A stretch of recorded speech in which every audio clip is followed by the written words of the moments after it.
WRTR Real Talk Radio. Featured guest DJs, original shows, music news, the hottest DJs from around the world. New week, same niggas. Welcome back to WRTR Real Talk Radio. The drink night turned idea, turned internet show, turned radio show, turned TV show, turned podcast, taking 11 years now about how black people have to turn the other cheek while white America turns our oppression into millions. Yep, that's us. I'm Marcus Smoot.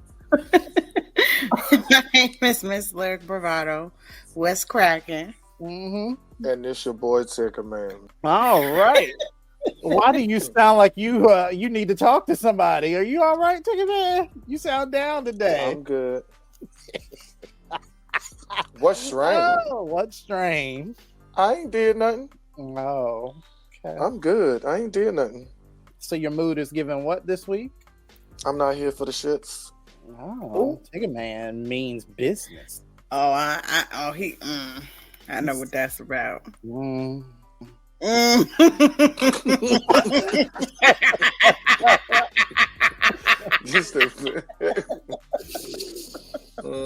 Oh, I feel you, babes. Miss Lyric, what mood you giving this week? Me? I'm giving 30 inches of long Brazilian hair. Yes. Good. You better Period. do it. You better give us that lamp. You better give us that lamp. Okay. Now Wait, they call it that lamp? Give us that bundles. The Inches. bust down. That's what I meant, It's inches. giving bust down. Yes. Wait, they call it limp? They meant say giving inches. limp? No, I meant they inches. call it a bust down. Yeah, Oh, bust Anything over 30 inches is called a bust bust down. down. I thought y'all was out here calling shit limp inches. I was about to have all Limp. kind of I said problems. Oh lamp. no, baby, this got No, yada wow. yada yada yada. Got you. Okay. L-N. I mean L-E-N. Sorry, y'all. I'll be in the house. I don't be engaged in what y'all be out here talking about cap and length and all this. But It's you know what it giving means, though. girthy. I You know do. what it mean, though. I do. I mean, with context, I'm good. But don't just be putting no shit. You need to spell shit out for me. I'm too goddamn logical. Anyways. Oh, my mood is giving philosophical, but a little side of ratchet. I feel intellectual, but I feel like also very ratchet today. So, what are the blacks up to now? Who wants to go first? I will. Because I don't be volunteering for a chance. So. Right. What you got? Okay. What I learned black this week is Lonnie Johnson, the man who created the Super Soaker. Super soaked And down. those who don't know what that is, if you're living under a rock or your childhood sucks, it's Yes, the certainly biggest know what water it is. gun that you can get. That be busting people's head. He was awarded $72.9 million in a 2013 settlement for unpaid royalties. Oh no! They were I giving know that that's man- right. They weren't giving him his money. They ain't been giving him nada. Are you serious? Wow. All the goddamn Super Soaker commercials we'd see in the 90s being 90s kids. That was the shit you All the had. little white kids having fun in the Yes. summer. Yeah, black man created that. Well, I lived in an And apartment Hasbro complex. had to pay them coins. Wow. I know that's right. I had no idea black people even made that. I didn't Look even. at us. Look at But us I'm glad learning he got his stuff. money because guess what? Hey, What's I up? know that's right. They don't be trying to pay nothing. Exactly. I guess I can go. Well, then, by all means. This is more like a... Well, I'll just read it. Okay, anyway. Okay. So, there's this boy, Jarrell Bolden, a 16-year-old teen from Kansas City, Missouri. All right. He Kansas. was struggling to find shoes that fit his feet because he wears a size 23. Damn. Right. Sorry. A size 23. Jesus. So he shared. I guess he shared his struggle on social media along with his mother regarding how it's hard for him to find shoes that fit his feet. He has to get them custom made, and sometimes it can cost over $1,000. Hell And yeah. so his mother launched a GoFundMe that raised more than $11,000. Wow. But then Shaquille O'Neal heard Ooh. about him. We got size and 22 feet. Yeah. Uh-huh. Heard about him and popped up on him. Yikes. And presented him with 3 boxes of new clothes and shoes, all kind of shoes, and even some shoes out of his collection. Oh, Ooh, wow. that was cute. And so the boy was just so Jarrell was just so thankful, and he was just happy that it was Shaq, because Shaq is one of his idols, I guess. And so he was just shocked that he got to meet Shaq, and Shaq provided him with this stuff. So damn. That's actually pretty damn dope. That's one of the more dope ones I've heard recently. Wow. Yep. All right. Shout out, Shaq. We see you. All right. So for me, TikTok and appropriation, they often remind me that people hear song lyrics but don't always interpret them. So that being said, I may start, deviating some of these weekly lessons to references made like in song lyrics and as it pertains to like Black experience and such, because it's about what you learn Black. So that being said, Beyonce's song Black Parade, we hear her say, "I'm going back to the South. I'm going back, where my roots ain't watered down, growing like a baobab tree. On life on fertile ground, my ancestors put me on game." I wanted to know what a baobab tree was. It is a tree species which store water in their branches and roots, native to sub-Saharan Africa and Madagascar. This wordplay basically reinforces Beyonce's pride in her African roots or her ancestry. So the article that I read was saying Beyonce may be taking a job at mainstream pop, which is often critiqued as being kind of watered down. But the fact that she brings references like this, it kind of piques mofos like me to think, let me look into that. So, I encourage other people to do so also. A lot of our song lyrics we will sing, but, not necessarily interpret always the way that the artist always means them to. So just keep those kinds of things in mind as we move forward. If it were lyric, on deck. Up next. Be right back. For me, it's not just that some of you are expressing anxiousness around hood people. After all, we are conditioned to fear people based on our perception of them, and acknowledging that, especially in this rigid society, takes some deconstruction that most of you are not even ready to do. What's killing me is y'all trying to damn near gaslight people who are put off by this sentiment. She never specified race. Y'all are the ones equating hood behavior with Blackness. Bing bong, dodo bird. It's almost like she used a trend specifically about the Black community to express her fear of hood people. It's almost as if she was in her comment section co-signing people who said that they don't like to be around too many Black people, period, because that increases the chances of hood people being there. We also know that Black and brown people are overrepresented in the hood due to structural inequality and redlining. And if we're willing to be honest about the implications of language, then we know that certain things are only characterized as hood or ghetto when Black, brown, or poor people display them. For instance, if you see Kayleigh in Target with her matted, dirty-ass hair and a messy bun with some leaning-ass Uggs and dirty-ass yoga pants, you would not call her ghetto the same way you would call Jasmine with the bonnet and the leggings on. Hood is a mindset. She's not just talking about people from the hood. So if that's the case, then why are we calling it a hood mindset? We have developed a whole colloquialism around white suburbanites who express threatening and aggressive behavior, and you'll call them Karen, but you would never call them hood rats. So if we agree that certain behaviors can be present in any community or demographic, then when y'all are out in public, how are you identifying these hood people? What separates them from your average ignorant ass American? Y'all know that certain terms come with implications. And two separate conversations are happening here where some of you are just clinging to your personal biases and other people are asking you to look at the bigger picture of what you're actually saying. Some of us are just not comfortable with the way we've been taught to perceive certain people, places, and things because it can be quite marginalizing. So if y'all hate think pieces so much, then perhaps you should keep your thoughts and prejudices to yourself. Maybe not what you should do, but definitely she would if it were lyric. Hey y'all, what's going on? It's your girl Miss Lyric, and I'm back with my segment If It Were Lyric, where I discuss you guys' situationships, friendships, and relationship issues that you guys send me your advice questions to my Gmail, which is at lyricbravado@gmail.com, or you DM me on my Twitter, my Facebook, or my Instagram. Everything that you want to know. And we can go ahead and get started. I think I have one that I forwarded to you. You did. All right. So it says, "Dear Lyric, please keep me anonymous. So I'm so embarrassed." All righty.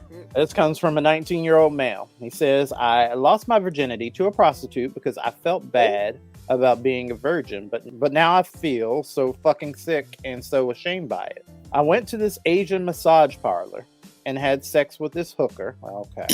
I didn't even find attractive. I'm lost. She literally was. She literally wasn't cute or anything. I actually cried afterwards. I did it because I was lonely and never dated. Meanwhile, all my friends and classmates have dated, kissed, or had sex. And here we are just laughing through your feelings. I'm sorry. All right. I'm sorry. I'm so sorry. Continue. And yeah, I know many people's first times are bad, so please don't bring that up. Mine was just outright fucking pathetic and disgusting. Many guys at least do it with a girlfriend, a friend, or a cute girl they met at a party or a college or something. I can't stand living with my decision because part of me doesn't ever want to date or have sex again. If I ever get a girlfriend or any future partners, do I tell them about how my first time went, or do I lie to their face about it?" Wow. That was a lot to unpack, and I'm not laughing at you, dude. Yeah. I'm laughing at the faces Tony keeps making. Oh, I cannot. Okay, I don't know. so let's unpack this. You're 19 years old. You never had sex before until recently, and you decided to give your virginity to an Asian hooker at a massage parlor. I've heard worse. yes. Yes. I've lived worse. Listen, like, honestly, turn that joint around and rock that story, because, like, who does that? That's that's different. That's different. It is different. Virginity up to a hook. Well, you know what? It's different. I wouldn't say that it's different because some people do that. I've never heard do that. I've actually seen shows or movies where somebody will give their virginity up to a prostitute, or let's say a father take his son to go think he's gonna become a man by having sex with a female. Okay, so exactly. He book a little prostitute or stripper or whatever. Exactly. That's why all these That's why all these videos are emerging online, and y'all sitting here having these strippers twerk on your goddamn underage kids. Yeah. You know what I also saw? Women like overseas, like they'll sell their virginity. I mean, to the like highest an eBay bidder thing. No, I'm they find ways. Honest to God, I've seen it. I believe it. I've seen it. I believe it too. I think it was on one of them talk shows. It might have been Jerry Springer, if I'm not mistaken. A girl went on there and she said she's selling her virginity for like $100,000, and somebody actually paid that shit. Wow. I think that should be your only regret, dude. You like, that you ain't get paid for it. Oh my God. Ooh. The guy said, "Oh, I'm just kidding. I can break in her virginity." Kidding. But honestly, like, what's done is done. You can't get it back. The only thing I can say is just move forward from it. Just like, you don't have to talk about it if you don't want to with a future person. Like, just say it's personal. You don't want to speak on it and move forward. Like, start trying to meet people. Like, what are you doing in your personal life to even meet someone, to even have that type of situation occur? Like, are you going to parties? Are you putting yourself out there? Are you on Tinder? You know, those little dating sites? Like, what are you doing to like put yourself out there and try to like meet somebody who you can potentially like have a normal, I guess you want to say, relationship that involves that? Because I mean, that's it. Like, you can't beat yourself up about it forever, dude. Like, some people didn't get a choice. Some people had their virginity taken from them. Just taken from them, yeah. So you are even blessed to say that you were able to give your virginity to someone else, even though you paid for it. But I mean, everybody doesn't get that option. So I would chalk it up to an experience. The first time you got it out the way, and hopefully the second time around, it'll be better for you. Don't beat yourself up about it. Like, you'll find other people to have sex with, because that's the way life is. That's the way life is. So weedy. You got, you got one for me? Yeah. Okay. So let's see what we got here. Okay. This is from Laura. Dog? What's going on with Laura, Marcus? I haven't. Laura? Yeah, and I talked to her maybe a couple of months ago. Shout out to Laura. She is all right good. now. She's doing good. That's cool. Her and her daughter. All right now. Mm-hmm. Okay, so this one is from Laura. Not Dear the same Larry. one. They're not the same one. I was about to say. Oh, no, anyway. not right into this show. Okay, dear Larry. My niece who was engaged is blossoming into a full-fledged bridezilla. She has upset her mother so deeply that she may not attend the wedding. The bride is dictating what her guests are to wear, in addition to telling her mother what she is to wear that day. She has also ordered my sister get her hair extensions and have her makeup professionally done. The list goes on and on.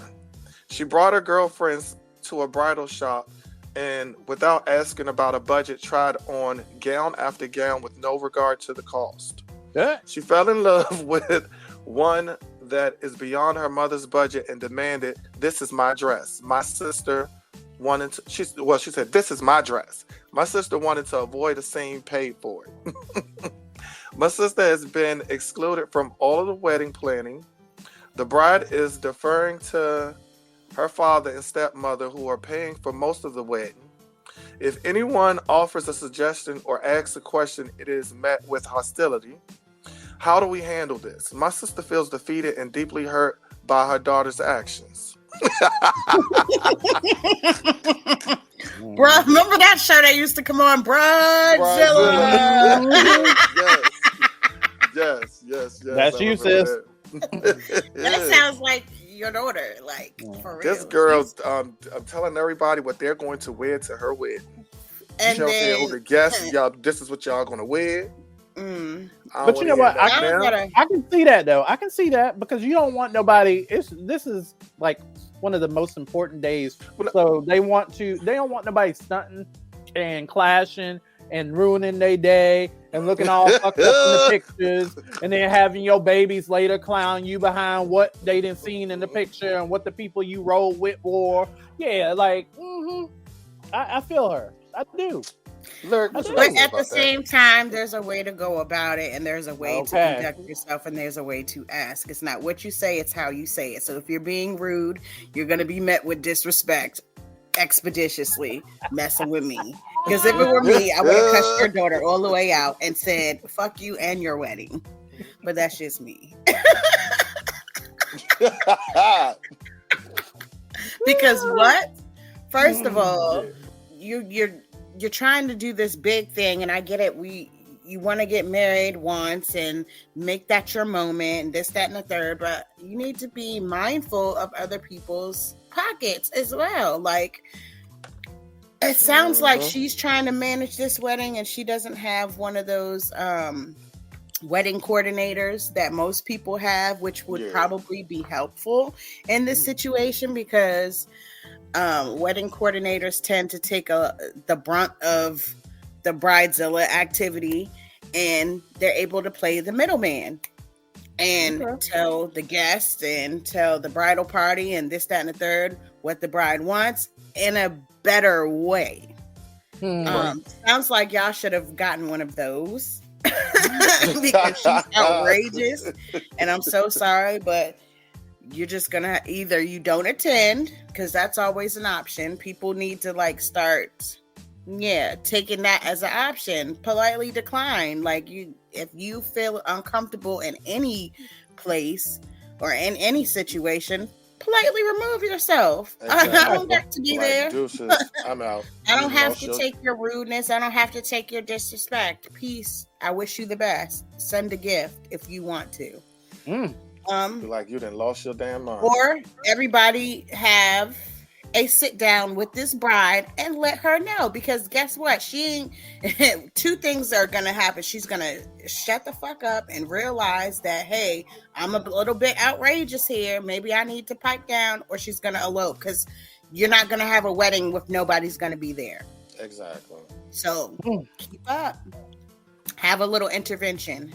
I would make it a party, even like kind of like how you do the bridal party. Have like a pre-bridal party and make that shit like a secret intervention and call everybody over and be like, look here, bitch. A little too much. You need.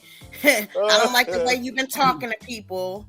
You know what I'm saying? Like, if you want us to help you with this wedding and be there, then you need to chill out a little bit, and maybe hopefully she'll listen. Especially if they're coming out of their pockets for most of the stuff. So that's the shit right there. If you're not paying for everything, don't try to dictate what I'm gonna do with my coin. Girl, bye. Guess what? Makeup artists is not cheap. Extensions ain't cheap. Okay, makeup artists cost like a good one costs from $150 and up. Are you kidding me?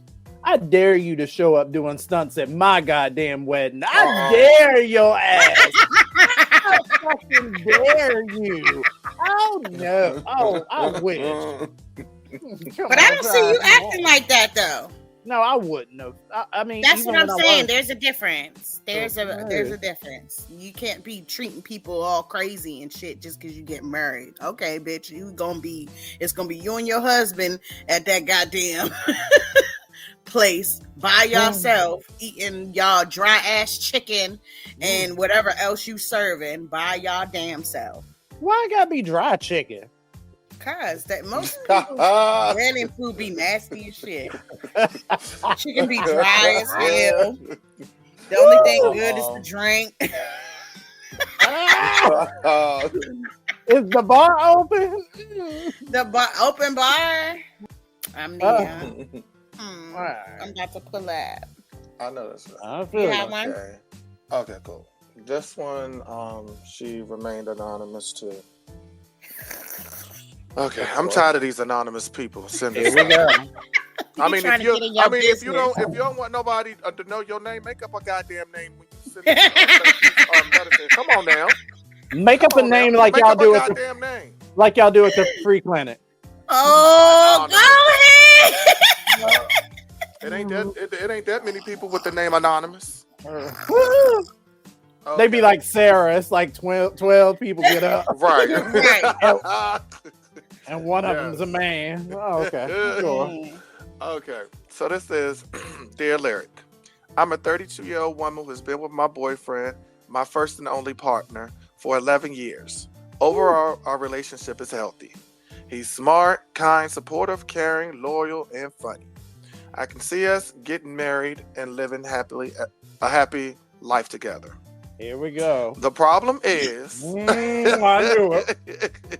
The problem is, aside from a few short-term gigs, he hasn't had a job for the last 6 years. When he left his office job to move with me for my career. Okay, hold on. Let me say that over. The problem is, aside from a few short-term gigs, he hasn't had a job for the last 6 years when he left his office job to move with me for my career. Okay. I've done well, but although he has applied for all sorts of jobs, sales, admin, medical, police, government, fast food. No one has hired him. Last year,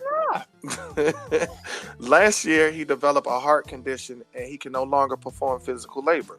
He also suffers from depression. So I've been paying for nearly everything. I'm lucky not to have a credit card debt, but at age 32, I have no retirement savings. My job barely covers living expenses for us and our pets. Damn. I want to progress in life and have an equal partner. We've discussed marriage, and I think he's the one, but how long should I hold out hope of him finding a job? Do I just keep on hoping, or do I consider ending things and breaking both our hearts? Girl, you better sign him up for disability. Hello?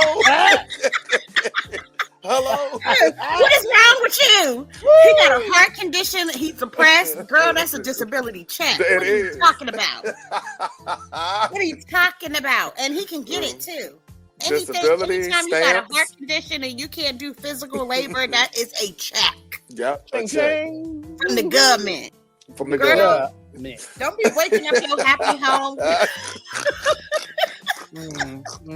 That's a good man, Savannah. He keep you happy. You just been having to buy the time, but girl, you better sign him up for them disability checks. Yes, indeed. Absolutely. Do what you need to, because guess what? That's what those programs are for. Exactly. You better collect that check. You sure better and live happily ever after with that man with that heart problem. Because guess what's gonna happen next, girl? You better get life insurance too, honey. You know what? You know what? You know what? After you say I do, you know what? Not on the dotted line. I'm done. You ain't have to worry about nothing else. I am done. Hey, it is what it is. You gotta do what you gotta do. For better or for worse, till death do you part. She want to make sure you secure. Listen, that might be his. That might be his way for you to secure the bag, honey. Then don't break up with that man. You sign him up for whatever he can, or try to get him some remote jobs or something. Do it. Or start your own business. Like, what is his interest? Find out what his interest is, and he can work for himself at home. Because at this point, that's broad. You went from everywhere from basket weaving to military to police to goddamn heart surgeon. Right. It sounds like he a jack of all trades, so he can own his own business doing something. Something. So, it sound like he could have selling dreams because he sold you hope in the dream. So he sound like he make a hell of a good salesperson for something. Cashed in on your sign him up for something. Get them checks. Yeah. Get him. That's all I have this week. You guys have been very entertaining this segment. Those is cute. Keep them coming. Send them to my Gmail at lurkbravado@gmail.com or DM me on my Twitter, Instagram, or my Facebook at Lurk Bravado. Until next time, ladies. All right, let's see what's going on in the world. It's time to troll with Tigger Man. Up next. Okay, Trump 24 or before. What does that mean to you? He's already president. He's our president. Meaning Donald Trump is president now? He's president now. I believe he is. But how would that work? Because Joe Biden has been the president, right? He's been the president. Obama said that he would like to run a third term if he could sit in his basement and call the shots, and that's exactly what he's doing.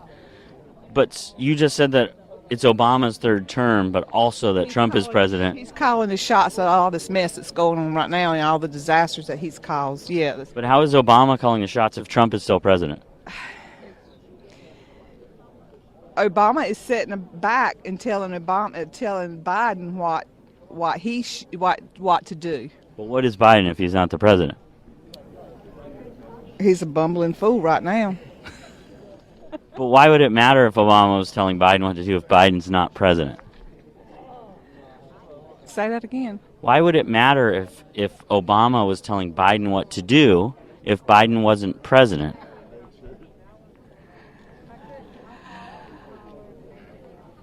If it's on your timeline, he's already seen it. Time to troll with Tigger Man. Hey, welcome to this week's segment of Trolling with your boy Tigger Man. Now, when I say trolling, I know y'all probably thinking of just celebrity gossip, but when I'm trolling on social media for celebrity gossip, international news, local news, and also what's going on in your bedroom. And on that note, I just found out what was going on in your bedroom, Lyric. Oh. What's going on in my bedroom? Well, little birdie told me. Nah, I'm just playing. Oh. Because you can see my headboard. Exactly. Oh, I ain't shamed. I use my headboard. Well, anyways. Okay, so the other day, Krishan Rock. Yeah, God. Krishan Rock. I'm logging off. Oh no, she went on live on Instagram, and she basically said she is turning her life around now. Oh. She said she's turning her life around. She's trying to clean up all of her warrants and all that other stuff. Basically saying that my warrants are getting cleaned up. She said, I've been paying all fees and getting rid of shit, talking to certain people to help my situation out. She said, because I have a son. The old me would have just turned myself in and thought it through for inside to outside. Okay. But right now, I got to play it cautious because, I don't plan on being in jail while my son is growing. Like, I just don't plan on that at all. But what? I'm not mad. She's saying this, but is she going to fall back into her old way? I don't know. But you know what? At least the motion of, hey, I could do better and I want to do better for the people that I'm responsible for is a push in the right direction and certainly out of character of anything that we've seen of her lately. So, What was that? What was that? I'm just saying, it is. First of all, no, because she also said she wasn't turning herself in. Girl, you got a whole warrant. You know they're going to come get your ass. Exactly. I was trying to be, my glass was trying to be half full.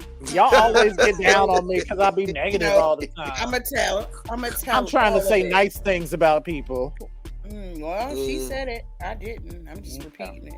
Next we have up Jessie Smollett. Oh, that's your buddy Marcus, Jessie Smollett.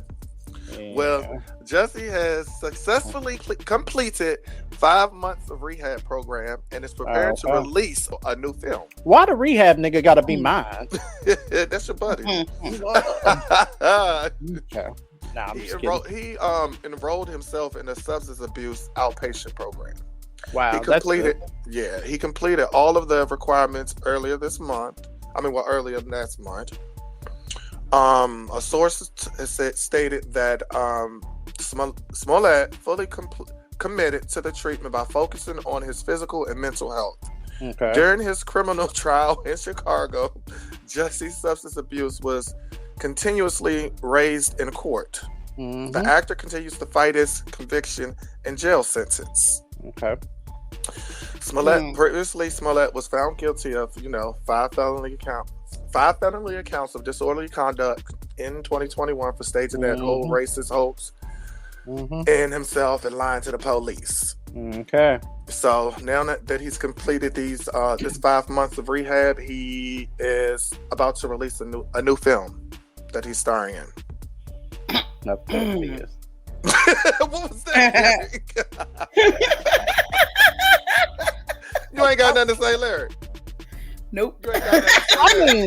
Okay. Glass half full, right? At least he, No, it's this thing I'm trying to, listen, this was an assignment for my therapist, right? Okay, daggone it. So, glass half full, Jesse, for example. So, now he's out and he's trying to make amends for the things, but while he's doing things and while he cannot change the past, he is making, again, for a better future. He went to rehab, he did the things, and we can clown people, and we have clowned people as a culture about abuse and things of that nature. So, I get it when it comes to that. But I will say that in the meantime, he does need to work. Let's just hope that his output of work reflects that of a sober person. See? I said something positive. Isn't that nice? Isn't that gross? It's great. Thank you. I love it. Thank you. Gold star. Only because you said it, not because he said it.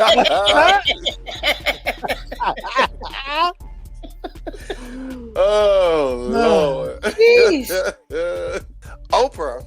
Oh. Oprah is parting ways with Weight Watchers after nearly a decade. A decision that comes on the heels of criticism about her proudly revealing that she uses a weight loss drug.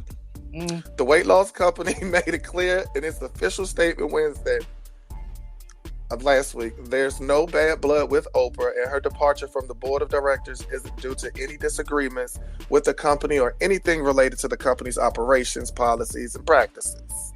That being said, Oprah's departure comes a few months after confessing to using a weight loss drug in December. Now, that's weird. If she has a contract or anything to do with Weight Watchers, she's not supposed to be doing no other kind of weight loss drugs or anything.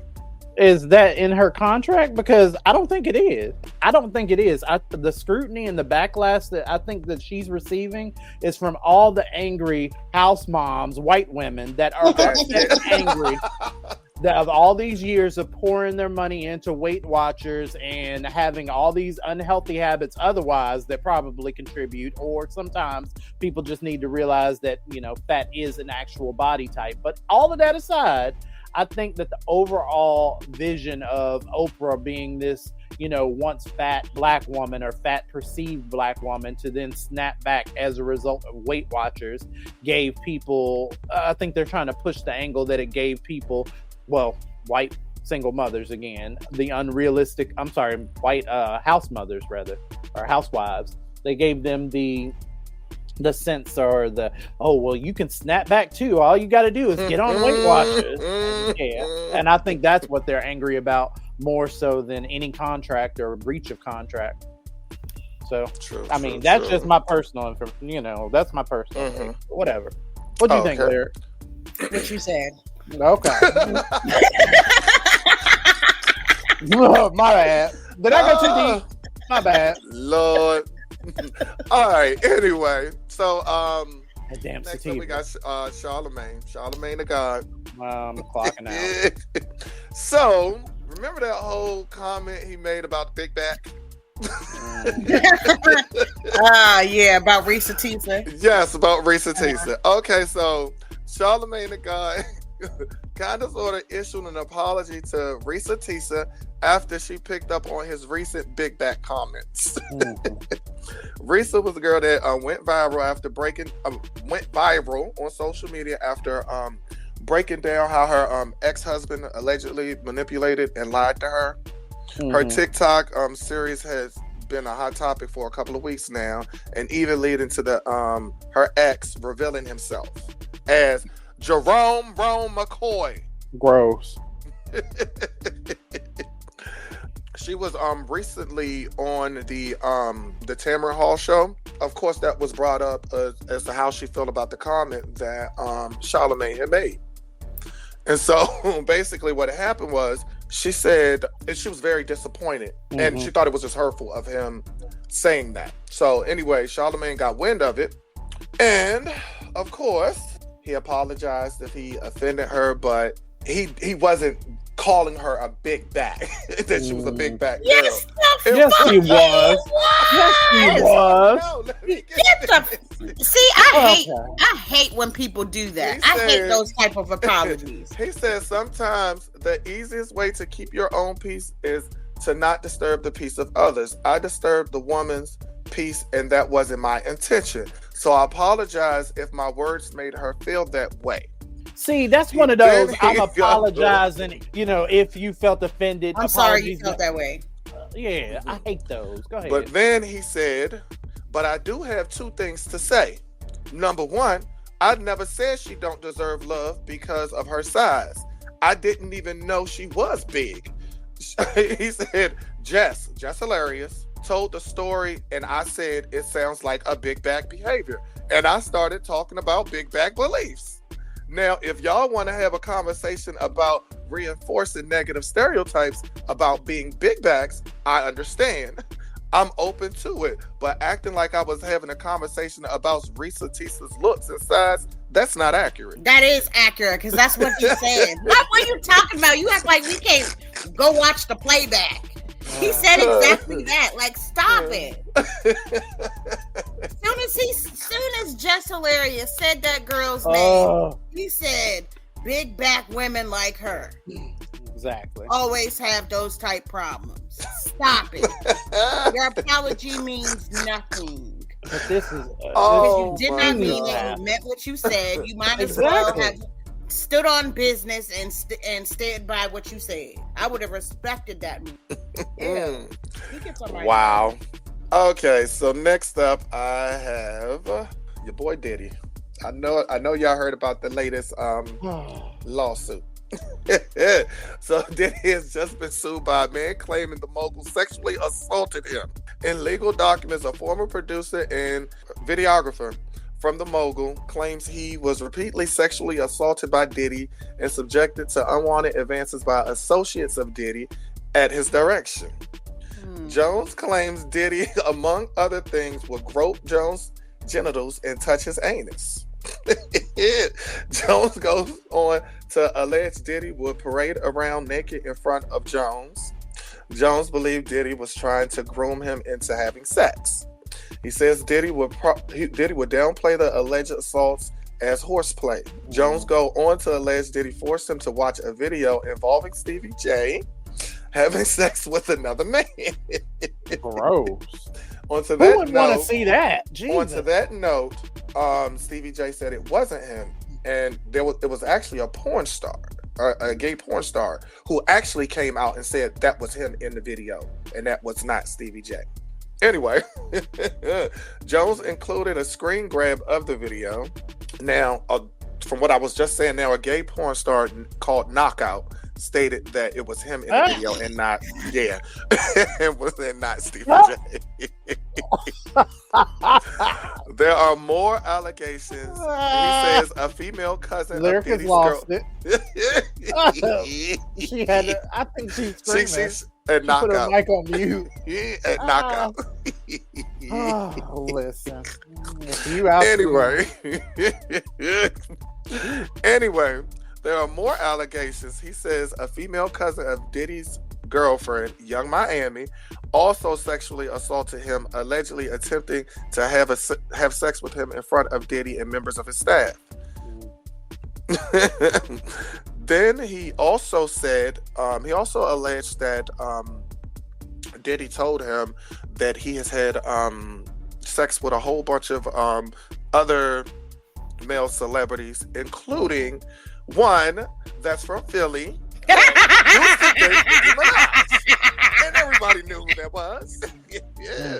Meek Mill. Allegedly. Allegedly.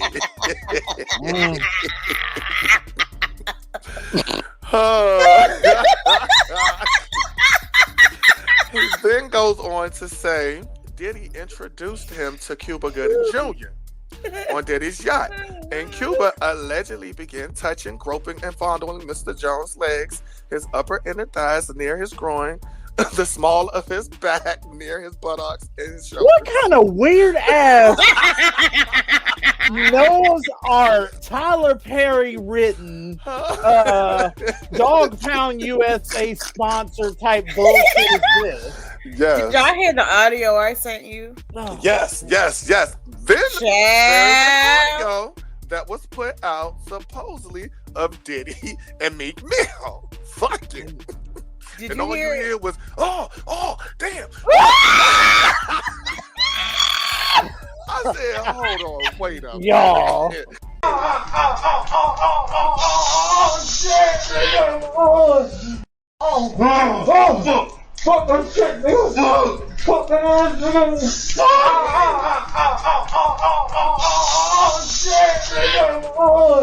I said, hold on, wait a minute. What the hell going on here? Somebody was getting it back. Y'all are part of the problem. Somebody was getting that back toe up. Listen. The way that noise, somebody was getting that back toe up. All of this. I couldn't listen to all of it. I turned it off. I said, "Oh my god, this is too much." It sounded intense. It sounded like him, though. It sounded like a knockout. I mean, I'm just being allegedly. Allegedly. I said the voices on there sounded very familiar. That's all I'm gonna say. I just said, yeah. Not in any note that I've heard. Just saying. Diddy done. Diddy done. Yes, Diddy is done. We heard the audio. Did he do it or did he not? Diddy, right. Diddy, right. Did he do it or did he die? Diddy said, take that. All right. Take that. Oh, you know what?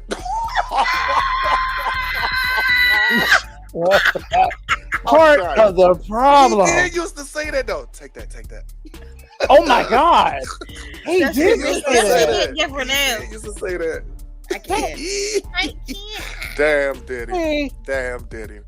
Damn. See, hold on. The gate's going to be mad if I don't say it. So I'm going to say it. Yes, I realize that it is a whole sexual assault thing. Yes, I realize that Take Diddy, that y'all wouldn't have been as engaged if it weren't two men. I get it. I get all of those things, but we can still kiki at the details. Just saying. Yes. Hey, it is what it is. Mhm.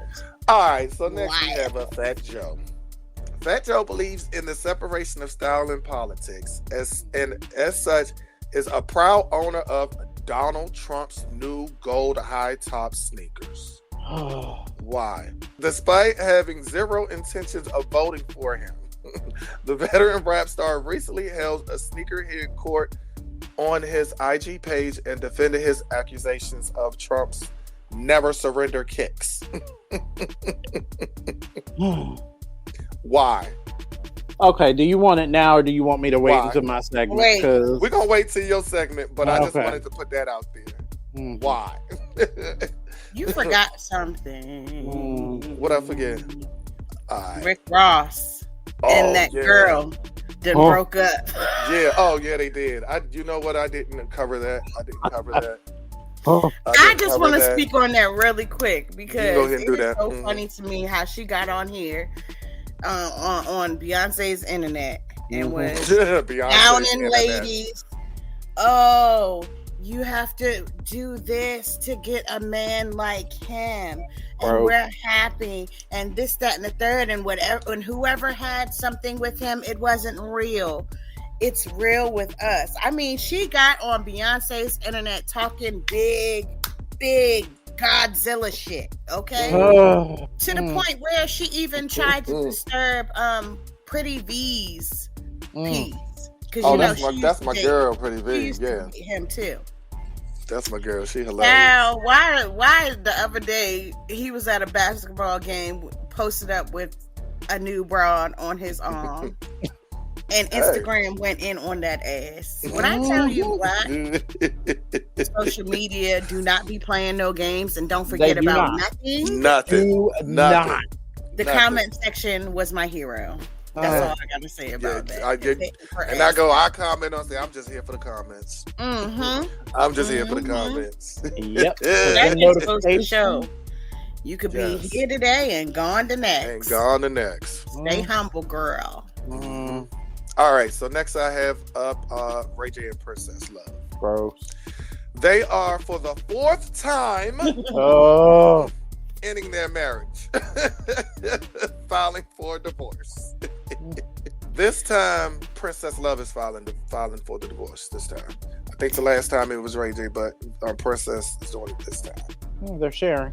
Of course, everybody's thinking it's I guess on social media, fans or whatever, everybody thinking it's a publicity stunt or whatever, because this is the fourth time they've done this. Wow. They've done it 2 times when they were on the Love and Hip Hop LA, 1 time in Miami, and here they go again. Shit. So I know why she did that. Oh, everybody knows why she did that. Come on now. She just made all that money from that poker tournament, winning that joint. Oh, so $80,000. She made I think they said $80,000. No, it was like over $1 million. It was millions. It was? I thought it was. Yes. Oh, damn. It was a lot. Oh. It was a lot of money. She said she done got her money and she gone and she's still gonna get money after they yeah. after the divorce anyway. All that money he got, he making. Oh yeah. She knew what she was doing. She knew exactly what she was doing. But good luck to them, and that's all I'm gonna say. Anyways, did I have one more?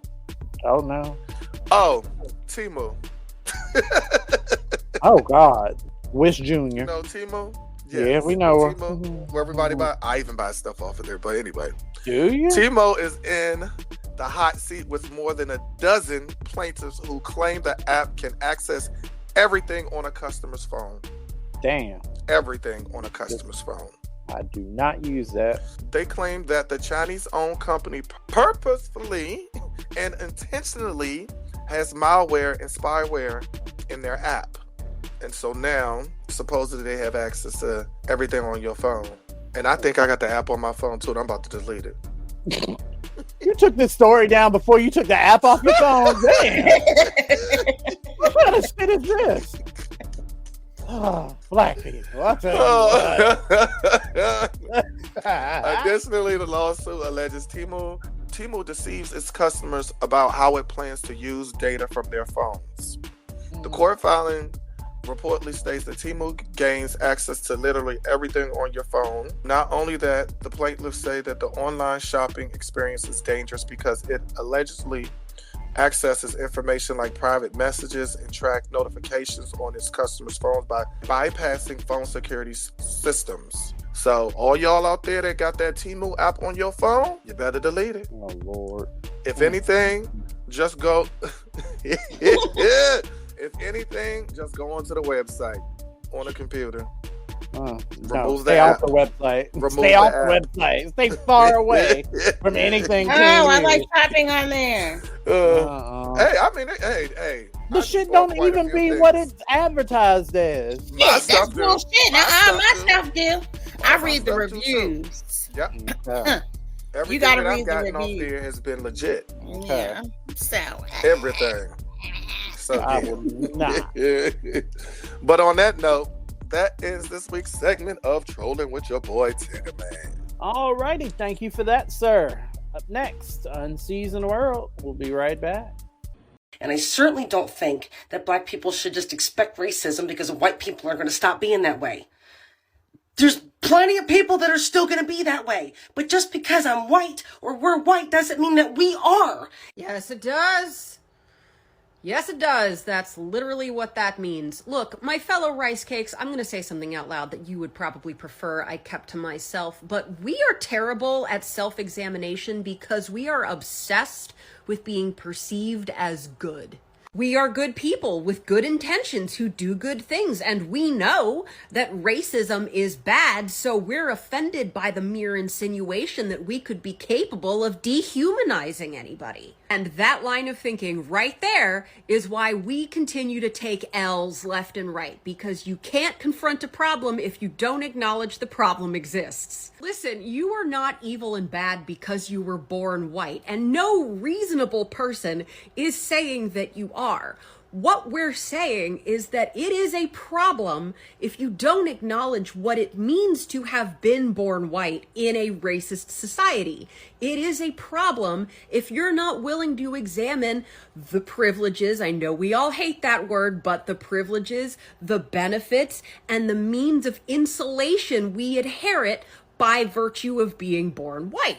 And it's not that we can't experience other disadvantages, including some that we may share with Black, Indigenous, and other people of color. We can be discriminated against on the basis of our sexuality, our gender, our physical abilities, our economic status. There are plenty of reasons why a given white person might grow up in a shitty situation. But the color of our skin has never, ever, ever, ever been one of those problems. And if you can't say that out loud, then you're being racist. White folks, we have to disabuse ourselves of this notion that to be racist is to walk around throwing out the N-word left and right. That's not what that means. Racism sleeps. Racism waits. Racism is little things that you don't even know that you're doing until somebody tells you about it after the fact.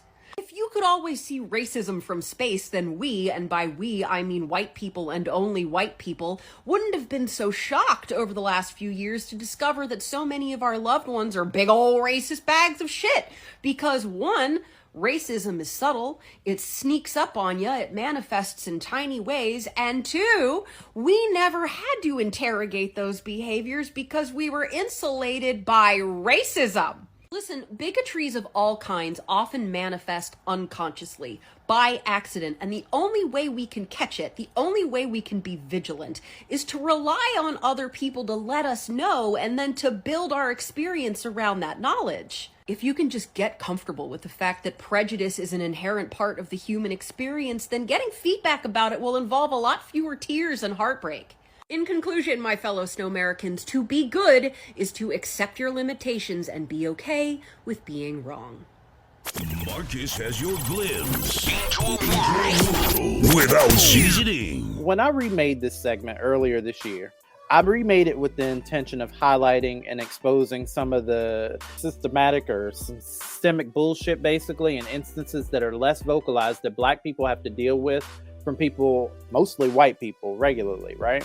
Like, that was the whole point of my segment initially. What I wasn't prepared for in my big age in the year of 2024 are the sheer amount of niggas I find myself having to check on bullshit I thought that both age and experience would have taught us alone, but I'm truly both disappointed and overwhelmed. So listen, one of the things I truly, personally, that I struggle with, and often is one of the underlying issues that I actually go to therapy for, is my lack of understanding of how simple and logical things seem to escape the understanding of fully functional adults. It's truly something that I seriously have a problem with. So please understand that the words that you're receiving from me today are rooted in my lack of understanding of your ignorance. For those of you that follow me on social media, see that I like to post a lot of random thoughts. Sometimes they're funny.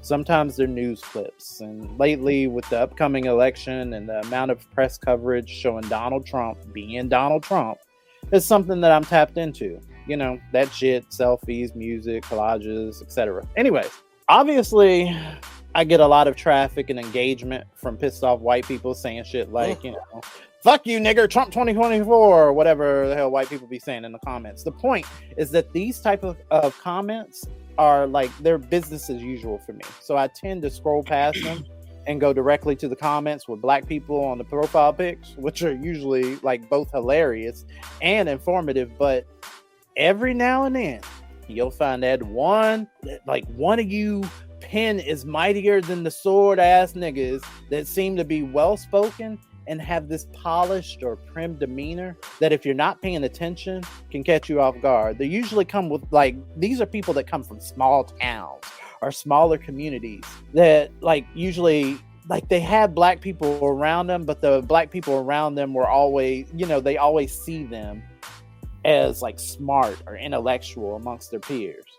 And let me tell you, y'all are a special kind of dangerous because y'all have the gift of influence with the intellect of a teacup puppy. It's like y'all will see actual facts, supporting data, demonstrated results, and still be the niggas in some creepy ass corner saying shit like this abysmal ass comment on a video that I posted to TikTok where Trump said, "I only see black now. I've come a long way, haven't I?" Y'all seen that video, right?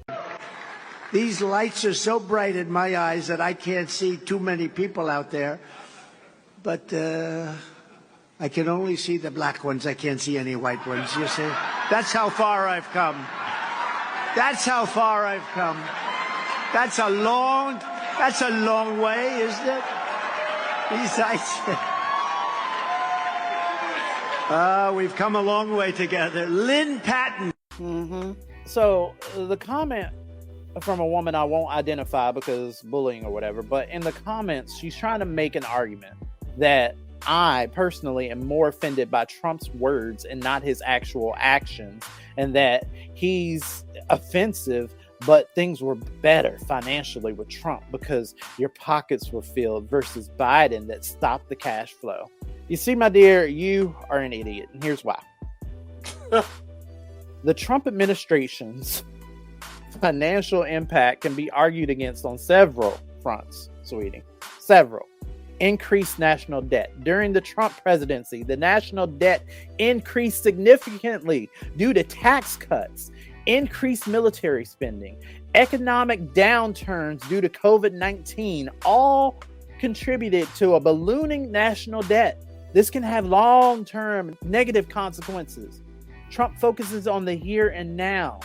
Number two, let's go. Let's make bullet points out of these. Number two, trade wars and tariffs. Trump's trade policies, including the trade war with China and impositions of tariffs on allies like Canada and the EU, disrupted global trade and hurt American businesses that rely on international markets. That's why when we go to the store, food is goddamn astronomical and you can barely afford the necessities that you have on a regular basis. This is why. This is as a result. Lack of fiscal responsibility. The Trump administration's approach to fiscal policy was criticized for its lack of long-term planning and fiscal responsibility. Income inequality. The tax cuts implemented by the Trump administration, they benefited the wealthy. The people like us that actually pay taxes, we got hit with it so that the rich could be richer. You got deregulation. Overall, the financial impact of the Trump administration can be seen as prioritizing short-term goals and benefiting the wealthy at the expense of our ass, at the expense of long-term economic stability, national debt, income equality. These are the things. All of this on top of the fact that he is an absolute narcissistic racist, has only the wealth. He only has his own self and those that he rolls with, their ideals, their lives in mind. These are actual reasons not to vote for this bigot. Do you not know how government works? Of course you don't, because if you did, you would have known that Trump had to be bullied into those famous stimmies y'all was dicking hand over. He had to be pushed by a Democratic House. He had literally strong arm into giving y'all simple asses those checks because it was just simply the right thing to do at the time. You don't get that? But when he sent it, he made sure to point out from the office of Donald Trump on there so y'all's dumbasses would see it and go ape shit. And I get it. You're a dumbass. And the reason I say you're a special kind of dumbass is because you actually choose to be stupid. You have both the means and the intellect to look it up and understand, but instead use your influence and natural ability to spread absolute bullshit that people that probably struggle to understand, but usually shape their knowledge around what smart nigga they hear shit from. And that's you in your community. That's why you're dangerous. You use that to turn them into complete idiots because you just refuse to read and educate yourself on topics before running your mouth to the next person. So again, niggas, y'all on my shit list this week. And I guess we'll be back with the second half of the show here on WRTR Real Talk Radio. Oh, the caucasity of it all. Jesus. This week on the Queer Agenda, a new lawsuit has been filed against Diddy that further depicts him as hip-hop Hannibal Lecter. One of his former producers is suing him for allegations including trafficking young girls, sexual assault, harassment, etc. It also names other celebrities and other rappers who may have been involved. Now, out of all of that wicked shit, what do you think the dominant discourse on Twitter has been about? Guess. Making fun of Diddy and Meek Mill for being gay. Sexual abuse? Meh. Trafficking underage girls? Meh. But a man being gay or bisexual? Oh God, alert the townspeople. The Breakfast Club is feuding with T.S. Madison, all stemming from the fact that they sat on a nationally syndicated podcast and said that Risa Tisa making herself vulnerable to the Babadook is big back behavior. Just hilarious. The same woman who once asked, who protects biological women, sat next to two raggedy ass men and helped them ridicule one. Which tracks, because one thing about a lot, not all, but a lot of cis heterosexual women is that y'all don't give a fuck about actually advocating for women, but then when it comes time to dogpile on a trans woman, all of a sudden everybody's a radical feminist who's obsessed with menstruation. In international news, a bill has passed in Ghana where homosexuality was already illegal, but this new bill extends the sentencing and also expands so that people who are simply advocating for LGBTQ people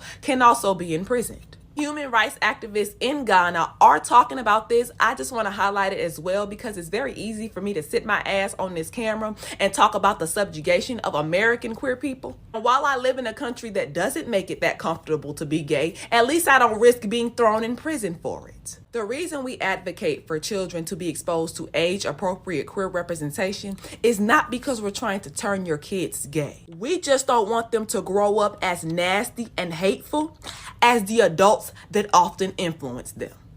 Take us to work. Take us on the go. Take us wherever you go. WRTR, Real Talk Radio. While we appreciate you listening to us on all the popular apps like Apple Podcasts, Google Play, and iHeartRadio, I want you to also turn your attention to an app. It's called Black Podcasting. They have us and a multitude of other Black podcasts on their app.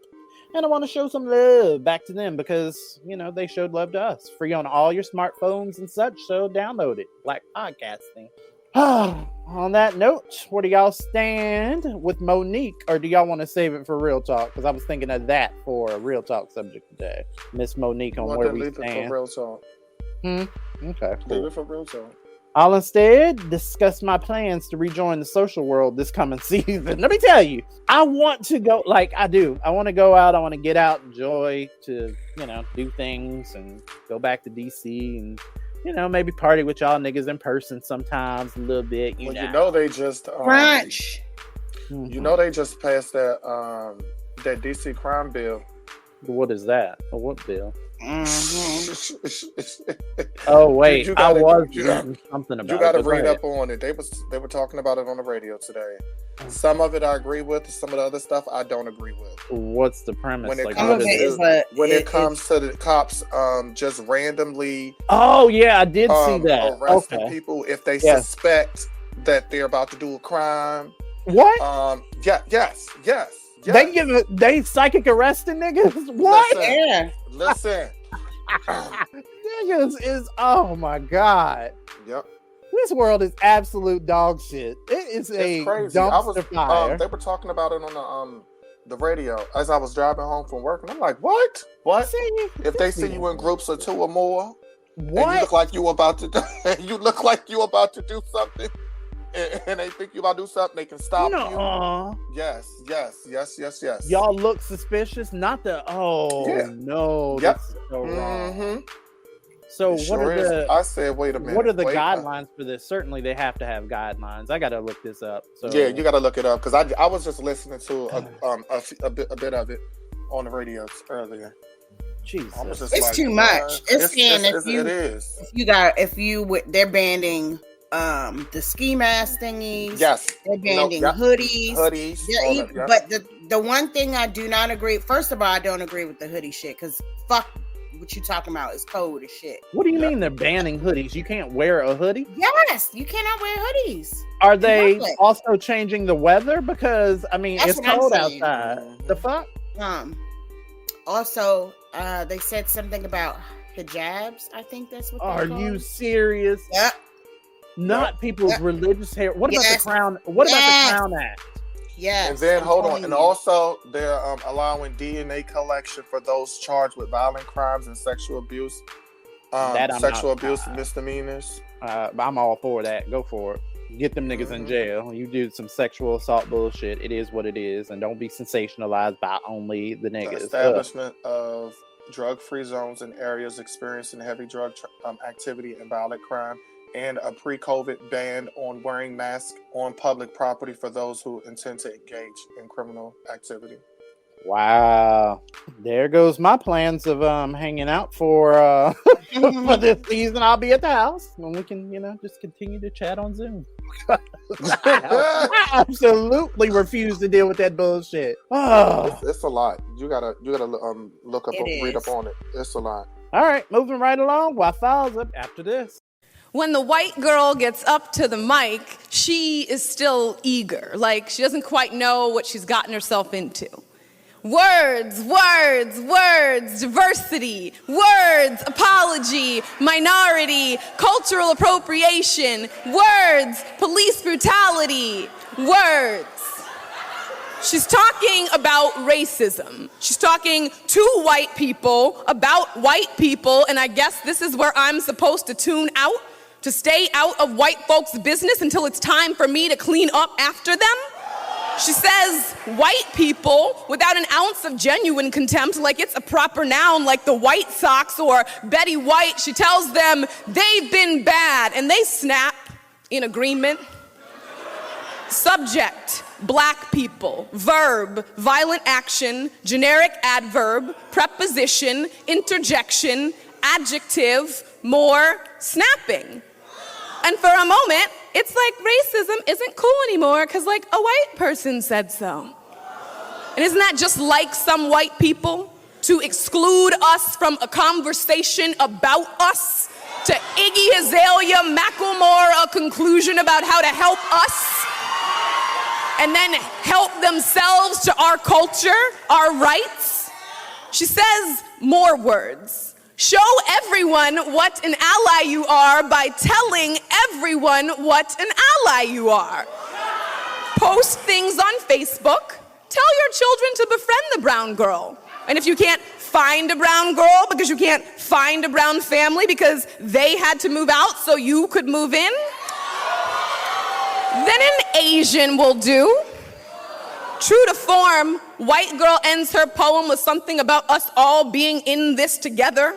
Walks off and helps herself to a 30 for telling my story. Helps herself to my applause for persevering through all that adversity. And true to form, I get up, I wipe the stage clean with truth, try to scrub out the stains of her misguided attempt at allyship. I take my 28 and act like I'm grateful for it. Because isn't that just like black people? To swallow down force-fed microaggressions and ignorance and say thank you?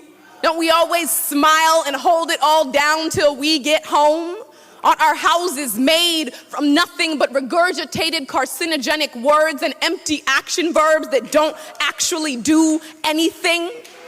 The roads to our graves are paved with the days white people just couldn't get off work to protest our genocide. Our dead eyes are wide with the white disbelief at our treatment. When the white girl walks away after the show, she is still eager, still gives smiles away like gifts I'm supposed to thank her for. Like my words are just the dirt thrown on the coffin as it's lowered into the ground. Symbolic, but unnecessary. Why do you have roaches? The Why File.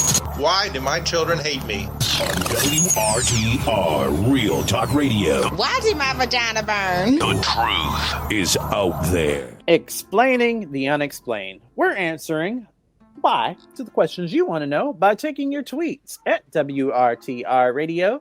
We take your emails at WRTRradio@gmail.com, and we take your Facebook messages over on our Facebook page, facebook.com/WRTR Real Talk Radio.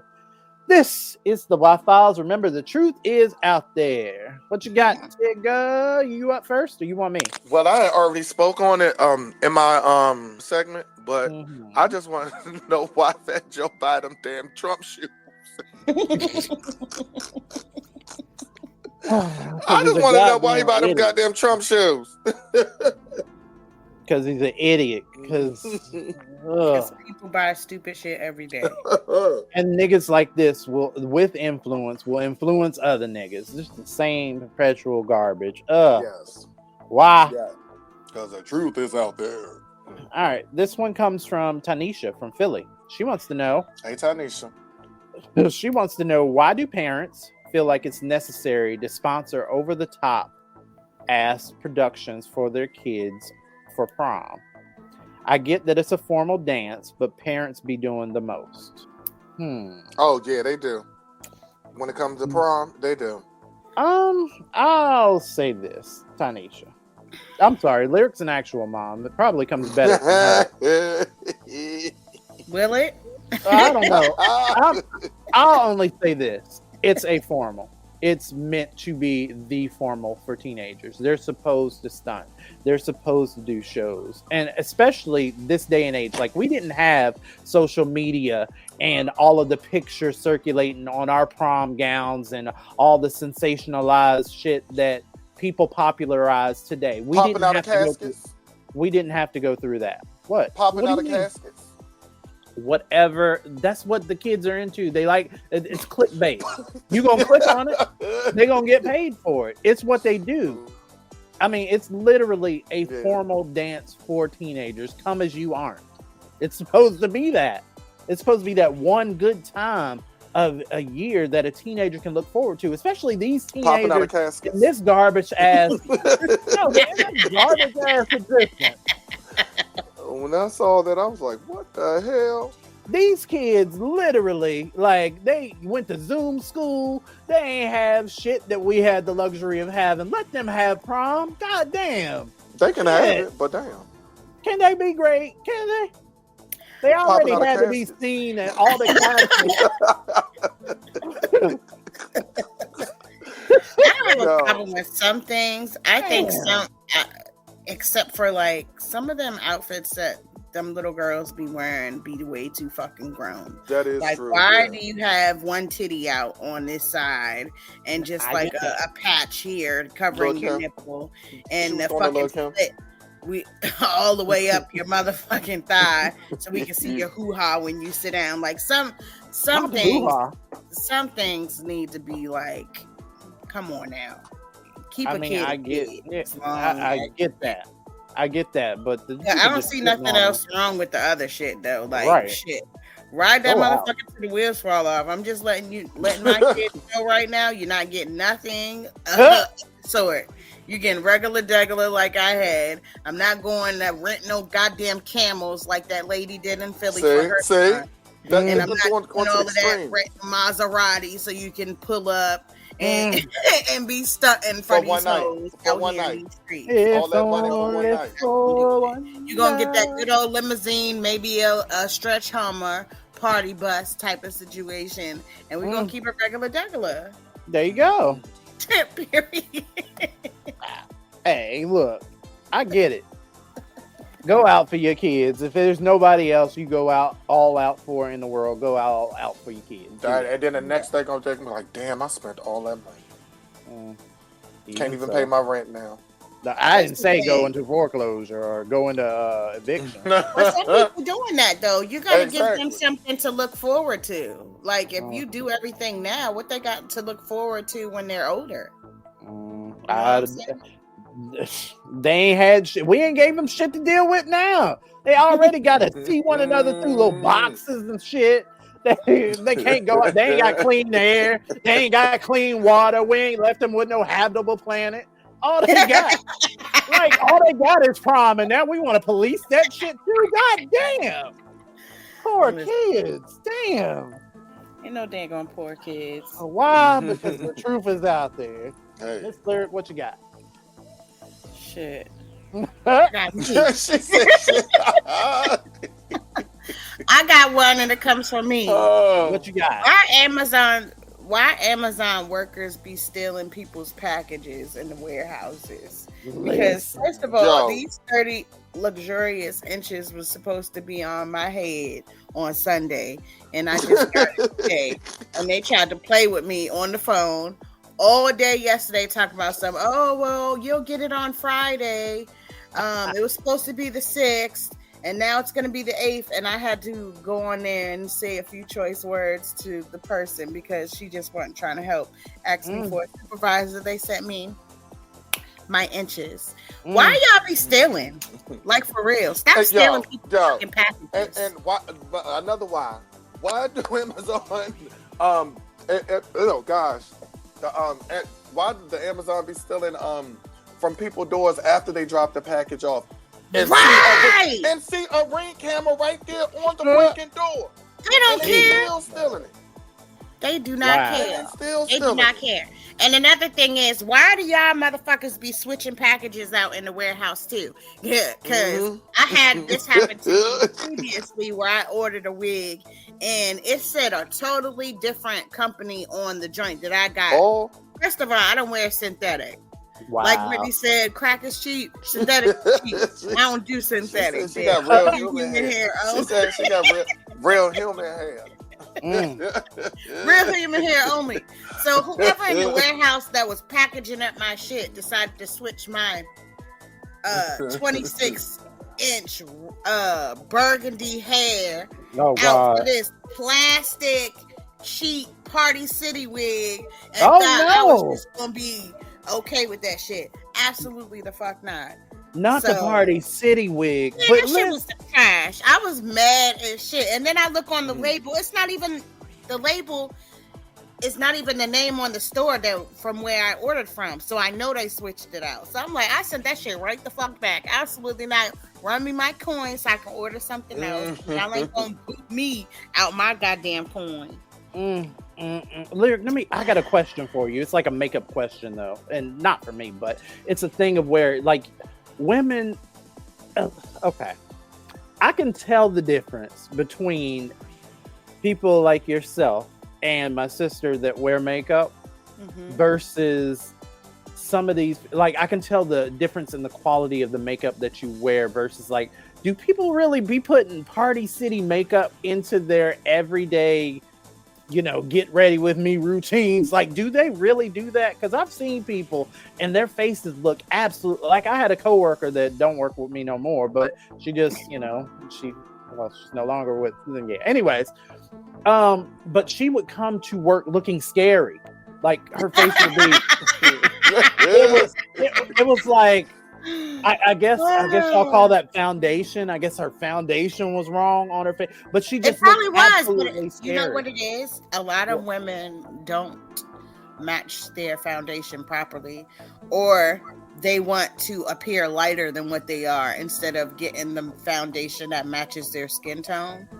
Yeah, see, but and it causes, or they're not buying what's right for their skin. Also, because you could buy a makeup that is too dry and it'll make you look like you casket ready. Yeah, that's how she looked. She looked like she ready for prom to pop out of a casket. Yeah, so just people just don't know what they're doing. Wow. And too scared to ask the people at the makeup counter what's the right thing to buy. They just feel like they want to do it themselves, or some people are very stubborn and they're used to how they face look in makeup and they don't want to change it because that they like the way they look, even though it looks like Chucky in the face. Well, I mean, I always figured it was like a monetary thing. Like maybe they didn't have the financial means, so maybe they had to slide over to Party City and get like the vampire makeup because, Mac may be a little, hard on the pocket. First of all, not everybody even likes Macs. I can't even wear Mac. Mac breaks my skin out. So it's not that. You can do a whole drugstore makeup routine and look stunning if you buy the right products. Okay. See, that's just the thing. But I might have like a beauty segment or something, because you might have to, because they out here looking absolutely ghastly. That's a word, ghastly. Ghastly, yeah. They look ghastly. Look like you about to go to the upper room. Wow. Because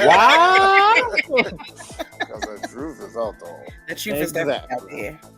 And that wraps it up for this week's Wild Files. Guess what? News to make you nauseous is. So we'll be right back with that. Why are white people so intimidated and threatened by black men, despite their claims that black men are inferior to them and incapable of the most basic tasks? Then no black men are superior to them. Put us on any playing field, be it physics or football, and we will win. Give us the same opportunities, and we will win. Because we come from a history of not trying to destroy and dominate the world, and you come from a history of trying to destroy and dominate the world. So you go into your medicine, and your first open heart surgery as a black man, your first separating of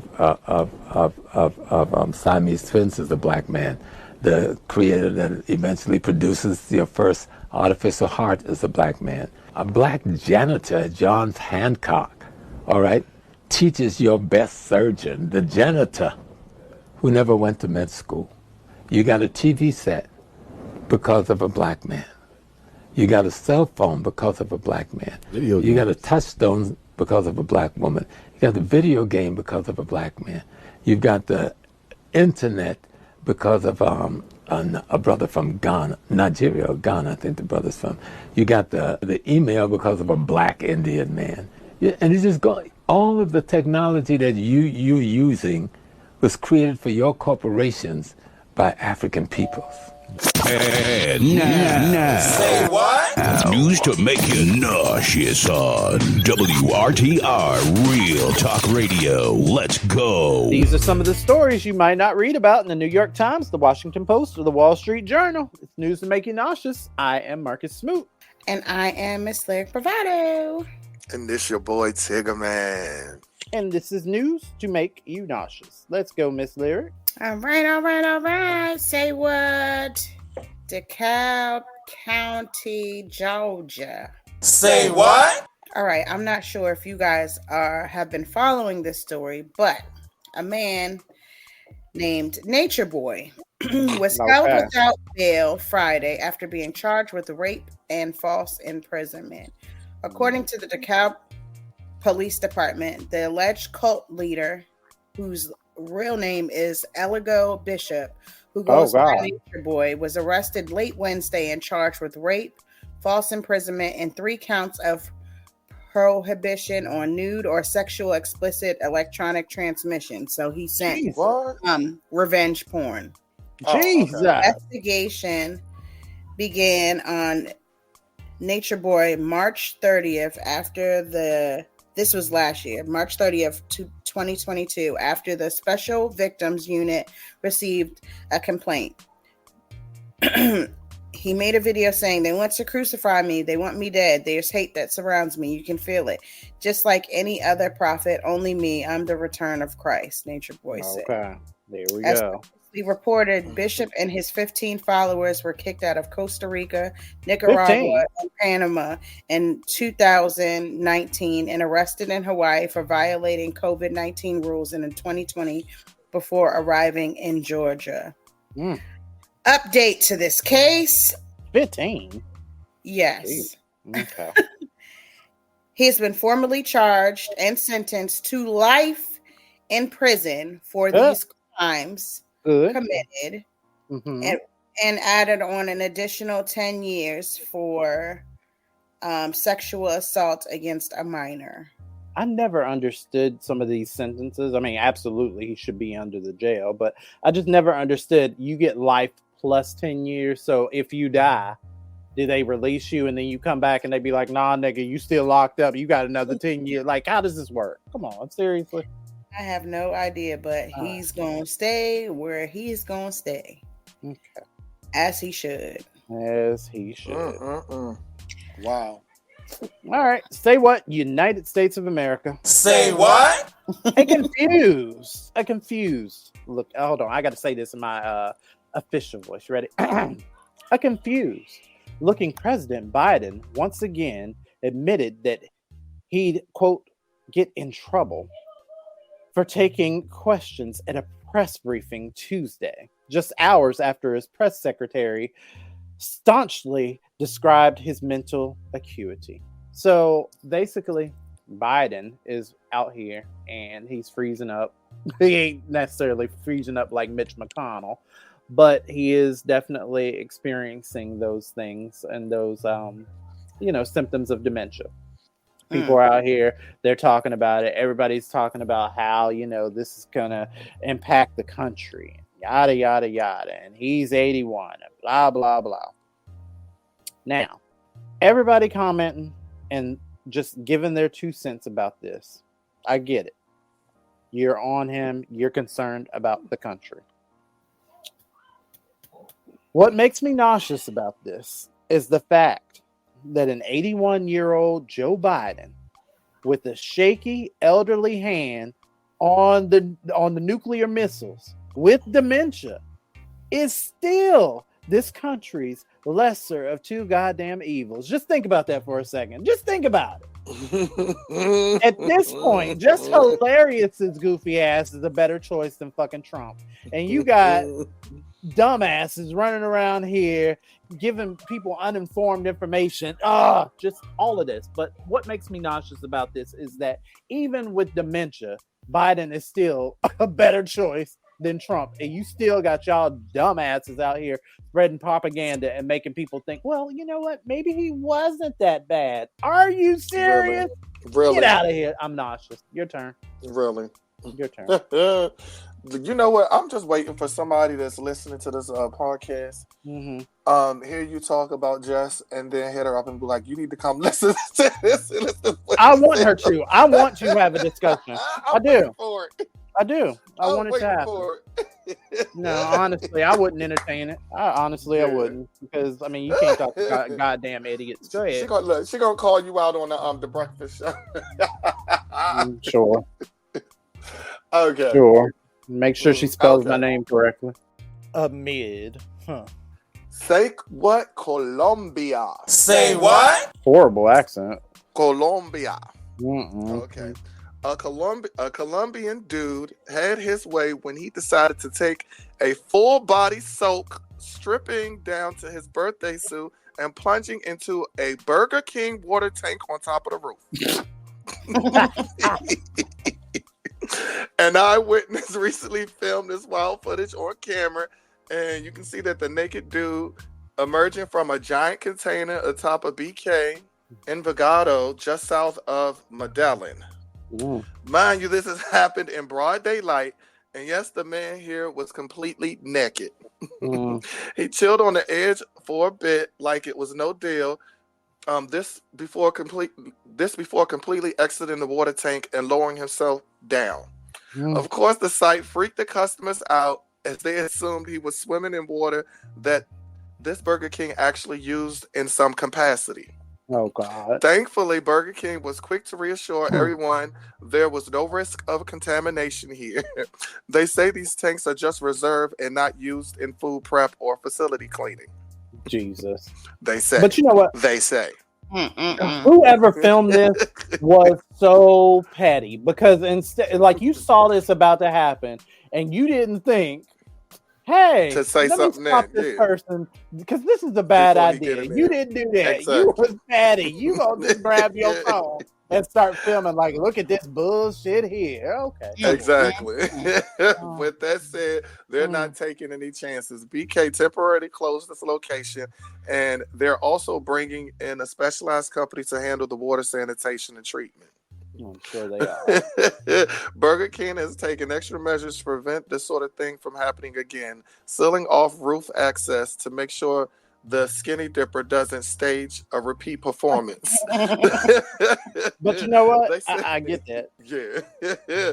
They said this is in their statement. Our clientele can rest assured that this was an isolated event, which we deeply regret, and does not affect the quality of our products in any way, as we do not use the water from said tank for our operations. Burger King said, leave BK us out of added, that. right. BK added, our primary concern has always been and will always be the well-being of our customers. So far, the identity of the Burger King rooftop diver remains unsolved, and it's also unclear if the cops are trying to chase him down. Now, that made me a little nauseous, because they claim that they don't use that water. Gross. You know they do. It's just basically for backup. Who has backup water? Exactly. Well, if it's for backup, then eventually you're going to use it. You're going to use it. Hello. You know what? I hate it. I hate it. I hate it here. But that works with electricity. Who has backup water? You've never heard anybody say, hey, have you checked up the backup water? Like, you've never heard that. You always hear backup generators. You never hear, has anybody checked the backup water? Because she is dark. Exactly. Like, you haven't heard it. If you want these and more nauseating news stories, make sure you follow us on Twitter. We're at WRTR Radio as a podcast. I am MARCUSSMOOT on all social media. Marcus Smoot. Oh, y'all waiting on me? Yeah. Oh my God. I went down a rabbit hole. My bad. This it's your girl, Miss Lyric Bravado. You can find me on all my social medias at Lyric Bravado. What rabbit hole are you on? Right. You don't want to know. You don't want to know. You don't want to know. Oh, Look, God. Except for OnlyFans. She had a drink of that. She had a drink of that that BK container water. No, I did not. No, I did not. And it's your boy Tigger Man, and you can find me on Facebook at Tony Tiggerman Nelson and on Instagram and X at Tiggerman82. All righty. And you can also find me on OnlyFans. Y'all thought I was gonna forget about that, did you? We were hoping. Guess we're not that lucky this week. Okay, so up next in Real Talk, we're discussing Mo or No. So yeah, up next.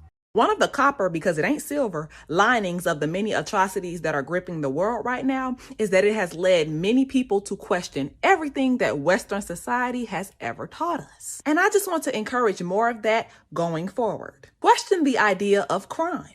How a citizen shoplifting or misrepresenting their income to get benefits is seen as more egregious than a government that allows its constituents to suffer in poverty, often driving them to desperate measures. All while allocating billions to war crimes. Question the carceral system. How we're told that it's for rehabilitation and that cruel and unusual punishment is never to be inflicted. So how do we see things like a man being eaten to death by bed bugs and another one being boiled in a scalding shower by guards who were never charged? Question how, as a civilian with no training, you're expected to stay perfectly calm while staring in the face of a firearm. But an officer with training can shoot an unarmed person and claim that he just reacted out of fear. Question religion and how we live under the power of controlling white men who immediately go to punitive measures when you don't follow their agenda, and that's exactly how Christianity frames God. Question what freedom represents in a society where you can't even protest your living conditions without the fear of being arrested or murdered. Question race. Question gender.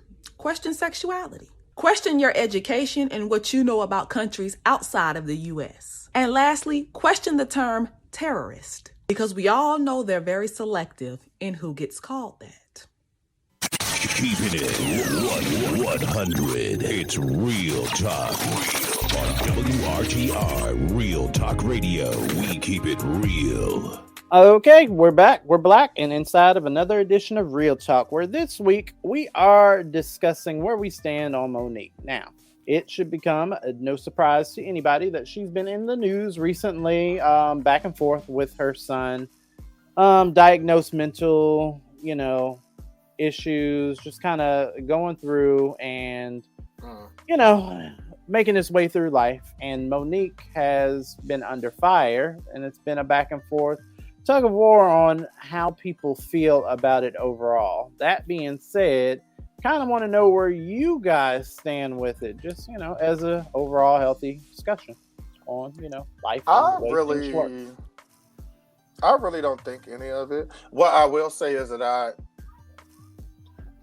he went on social media, made the whole video about his mother basically lying about their relationship and blah blah blah blah blah. Yeah, and how he was basically raised by her assistant while his other siblings were, I guess, raised by her and her husband or whatever. And then she goes out and say that he has this old mental health issue and all this other stuff. Me personally, I don't think she should have put that out there. Ding ding ding. I don't think she should have put that out there. And even though she did put that out there, say it raw. That makes her look, in a way, that makes her look even bad. Even worse, yeah, absolutely. Even worse. That makes her look even worse. Right. Your child got, if he do have mental issues, he has mental issues. But you're not in his life. You really have not been in his life at all. And that's really his problem. And you making it You telling everybody else different. Right. You went on Club Shay Shay as a means to, I guess, combat or tell your side of the story, which, okay, fine, makes for a good kiki, yada, yada, yada. But then you drug this man into your discussion, your topics. You kind of brought him into it while discussing, your relationship with him and yada, family. yada, yada. She started off with her family, how she that's don't what I'm have saying. a relationship with them. Right. And, to which, like, you brought him into it. So then, of course, you know how niggas are. Oh, your mama up there, she talking shit about you. And, niggas will sensationalize shit. And you feel like you need to make a rebuttal. So he did. He got on. So let the world know that, hold on, no, this isn't true. Da, da, da, right. da, da, da, da. That was her whole purpose of stepping on the Club Shay Shay, to tell her side of the story. So why are you then going to bring somebody else up and get mad when they tell theirs? But, I mean, that's all. Miss Lyric, you kind of quiet. You good? Mm-hmm. I'm just waiting till y'all finish. Okay. Well, I will say this. My issue with her is that she said what she said. Kids. This your child. Come on now. Right. Now, that in and of itself, you bring up a good point. So the fact that you would even, that your kid has diagnosed mental struggle that he's going through as a result of shit that you did or didn't do during his upbringing. He's in therapy for that. So you take a dig at that publicly for all of us to know. Why did we have to be involved in that first? But then you do it. You're the cause over and over and over in his struggle. And that's the point that he's making. Like, I just don't think that if you have a diagnosed mental disability, that as a parent, that any parent that I know personally would not then use that as fuel to then go online and be like, well, they just crazy. And then to double down on it when she went on stage talking about how she met a black woman during her travels. Said, fuck that nigga. And it was like, I saw what your son was saying in the news, and fuck them kids, and this, that, and the third. So then she goes on to publicly, fuck them kids. And like, you don't get to double down on being an absolute horrible mother and then have my personal coin. So she is canceled for me personally. I did not watch that EBT Plus suggestion. Y'all was sitting there talking about, like, she was in, and I love horror movies. I love the horror genre. So Monique being funny on top of a horror film sounded like it was for me. But I just, like, with the way that I work and the way that I try to stand in my convictions, I cannot, because you took something that somebody's going through, a disability, a mental illness, something that they've taken the steps. It's not like he's just out here being crazy and reckless. He's out here taking the measures to then work past what you didn't do for him. He's doing it, and you still take a dig. So no, it's a no. And if for you Mo. knew how he felt, you being his mother, why don't you go talk to him? Try to get right with him. Try to make things better between y'all. Try to make things better. And maybe it's the thing that he probably don't want to deal with it now or whatever. But you never know. But anyway, Lyric, there you go. Bingo. I'm gonna play devil's advocate for you. Yeah, I know what you're about to say is probably here. But come on now, go ahead. I'll let you speak first. Now I get that y'all say she's his mom, this, that, and the third, whatever the case may be, but y'all gotta know some dynamics change once your kid becomes an adult. Yeah. Okay. And what was once easier for a parent and a child as far as relationship tends to shift once kids become grown. I'm experiencing a shift because I have now a 20-year-old son who's an adult and experiencing life on his own. Yes, it's still my child, but it's just a different dynamic. It takes two to argue. Yeah. It takes two to have a falling out. Yep. It can't all just be on one person. Nope. You know what I'm saying? Right. Each of them have to take accountability for something. regardless of who's right or wrong, something happened within their relationship that one person did and one person did, and they don't agree, and it's an issue. And I'm gonna read you something he said, because you hit the nail on the head. He said, "We are separate," as she put it, "because she doesn't care to be my mother any more than I care to be her son." Yeah. So that's telling you right there, he doesn't have a desire to fix it, and neither does she. Right, and we really don't know why, but it could be the reason that either she tried to and he was just like, no, because of everything that's happened as he's been growing up. Plus, of course, the mental health issue too, also. Or it could have been that he tried and she had a problem with it. And I think that's the reason why. I think that's the reason why she released those text messages, even though the dates weren't recent. I don't believe she did it maliciously. I believe that she was trying to say, hey, no, this isn't true. You're acting like we've always fell out, but we was just good in this year. You know what I'm saying? So why are you trying to act like we've always had an issue? I've read the text messages. They seem pretty normal. Like, hey, how you doing? I love you, son. I love you too. So it's not that. Something in between that time happened enough to cause the demise of their relationship, whether temporarily or permanently. I don't know. I can't say. And then like I said, this also goes back to, like she said, he has a mental issue or whatever.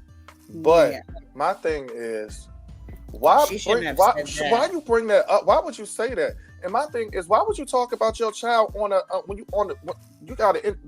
understand you when you did that whole Shay interview thing, you spoke on your family as a whole, that you don't deal with them because of your upbringing. But now look at your son's upbringing. It's literally repeating the same thing. So it was just like, it's like it's repeating the same thing. And so that's why he is the way he is. My question to that is, see, people's perspective can be different. You can be present physically, but not there mentally. Does that make sense? Yeah. So he might feel as though, oh, she wasn't there for me. Well, maybe because she had to work. Because I know a lot of kids sometimes feel like that. Oh, my parent is not here. They're never here. They're not around. And that's like a lot of celebrity kids. That's like with a lot of celebrity kids. You know what I'm that's like saying? with a lot of celebrity kids. So I can't say yay or nay that, you know what I'm saying, the specifics that she was actually in his life, because it sounds to me that she raised them, because they had a good relationship before whatever happened in 2021. I just think that yes, probably his mental health probably played a part in it.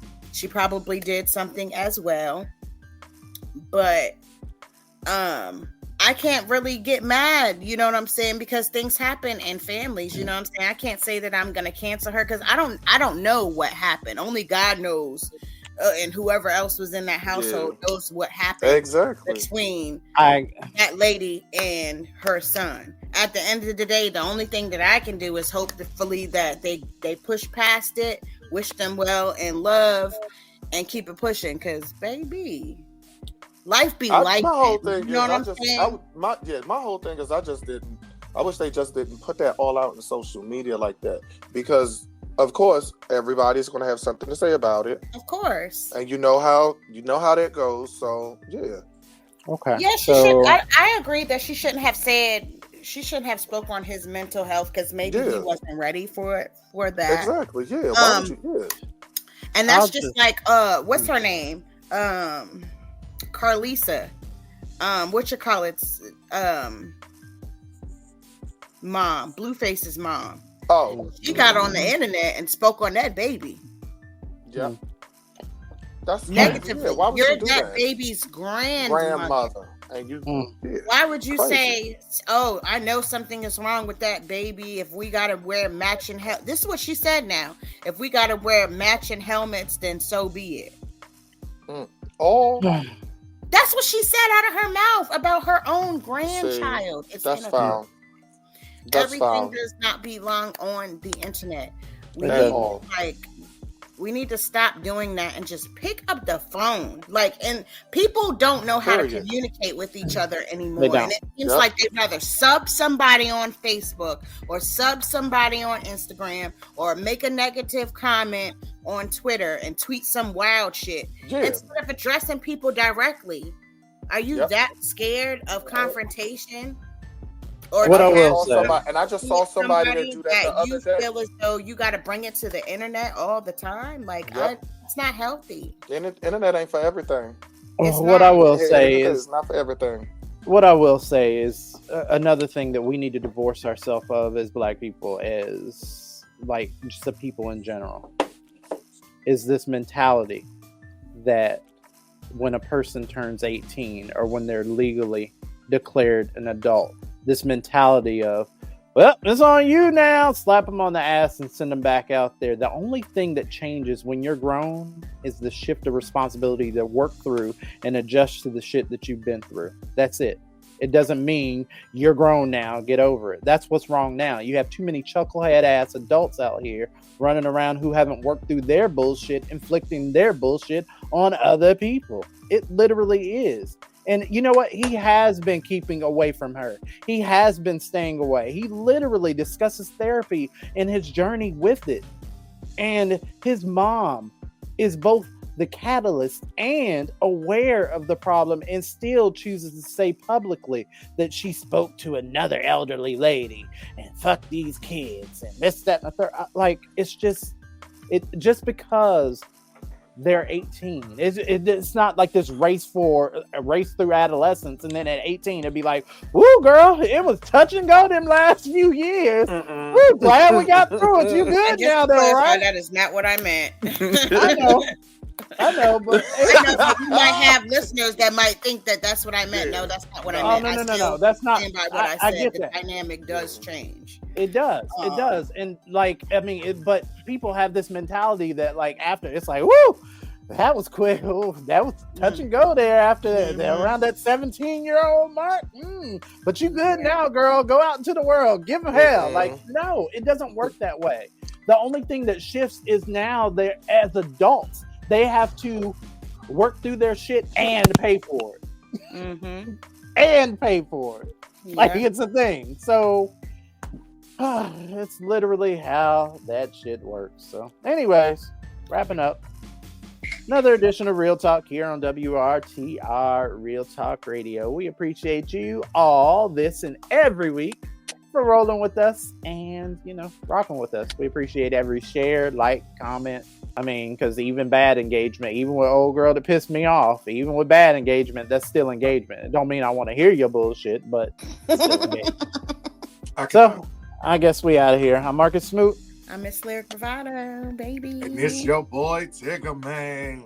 All right, we'll holler at y'all next week. Bye. Be safe. Laters. WRTR Real Talk Radio. This week's episode features talents from TikTok creators Chris the Author, Jasmine Roberts, and Chris McDread, using our platform to amplify your voices.